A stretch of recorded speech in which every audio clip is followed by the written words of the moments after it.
Los capacitores en la electrónica son como la gente mala paga, están por todas partes, así que es indispensable que conozcamos bien su funcionamiento. Están presentes en todos los circuitos electrónicos y hay distintos tipos. Están los de poliéster, cerámicos o electrolíticos.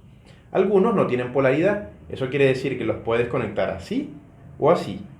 Ahora, hay algunos como los electrolíticos que tienen polaridad, es decir, una pata negativa y una pata positiva. En el caso de los electrolíticos, como estos, la pata negativa está marcada por esa franja gris que vemos allí. Obviamente la otra pata es la positiva. A la hora de reemplazarlos debes tener cuidado, porque si inviertes la polaridad, los capacitores sufren de trastorno bipolar, porque con corriente continua se comportan de una manera y con corriente alterna se comportan de otra manera. Hoy explicaremos su funcionamiento en corriente continua. Los capacitores son componentes capaces de almacenar energía y entregarla cuando el circuito lo amerite o lo necesite. Son como unos tanques de agua que nos permiten almacenar, pero en vez de agua, obviamente corriente. También los podemos comparar con las pilas o baterías, solo que hay una leve diferencia entre ambas. Las pilas almacenan poca energía y son capaces de entregarla a lo largo del tiempo. En cambio, un capacitor almacena mucha más energía y es capaz de entregarla en un instante. Para entender mejor la función de un capacitor, veamos el siguiente experimento. Aquí tenemos un condensador, una batería y un LED. Obviamente, si le conectamos el LED a la batería, iluminará. Pero el capacitor está descargado.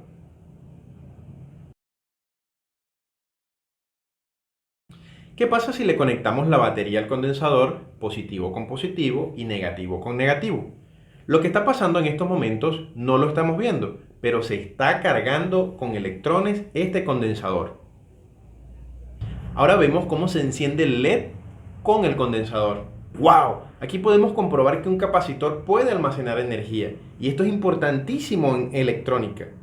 Es una manera de almacenar información.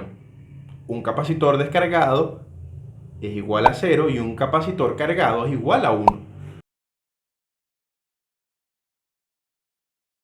Así que de cierta manera un condensador se puede comportar como una memoria digital. Un capacitor en realidad son dos placas conductoras separadas entre sí. Son capaces de almacenar cargas positivas de un lado y negativas del otro. Tienen sus cosas positivas y negativas. Es como tener de mascota un Rottweiler. Tiene sus cosas positivas, pero también tiene sus cosas negativas. El símbolo más usado es este. Me parece muy apropiado porque de un lado se almacenan cargas positivas y del otro lado cargas negativas. Su unidad de medida es el faradio, en honor al científico inglés Faraday.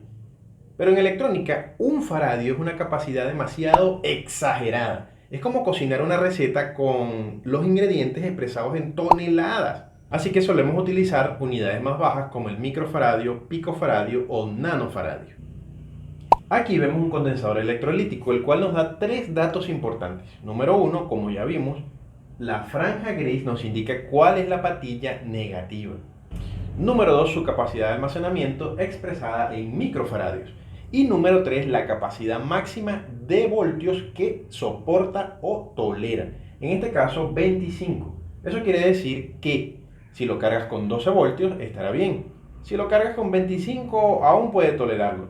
Pero si lo colocas en una parte del circuito donde hayan 30 o más voltios, cuando los capacitores electrolíticos se desgastan, tienden a ahuevarse, como lo vemos acá. A la hora de reemplazarlos, tienes que tener en cuenta los mismos tres datos. Su capacidad en microfaradios, su tolerancia en voltios, puede ser la misma o un poco mayor. Y número 3, respetar la polaridad. Recuerda, invertir la polaridad sería más peligroso que sentarse en un baño de carretera. Una parte del circuito donde siempre hay un capacitor es luego del puente rectificador. Y es porque el puente de diodos nos entrega una señal de corriente continua pulsante.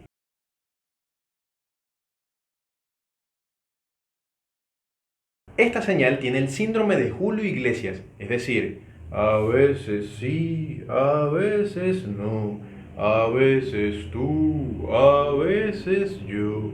Así que el capacitor aprovecha los instantes cuando hay tensión para cargarse y cuando la tensión empieza a disminuir, entrega todo su potencial evitando que la tensión caiga a cero. Así que El capacitor nos ayuda a que haya una señal más o menos rectificada. Y finalmente, ¿cómo podemos medirlos? Necesitaremos la ayuda de un capacímetro. Colocarás una de las puntas del capacímetro en una de las patas y la otra en la otra pata. Ahora bien, antes de medirlos debes descargar el capacitor, porque si no tu multímetro o tu capacímetro se fritará como cochino en caldero. Ya me voy, no sin antes un poema. Albita, mi vida, mi amor, me subes la tensión del capacitor de mi corazón. Pulsa el círculo, sí es el de las medias.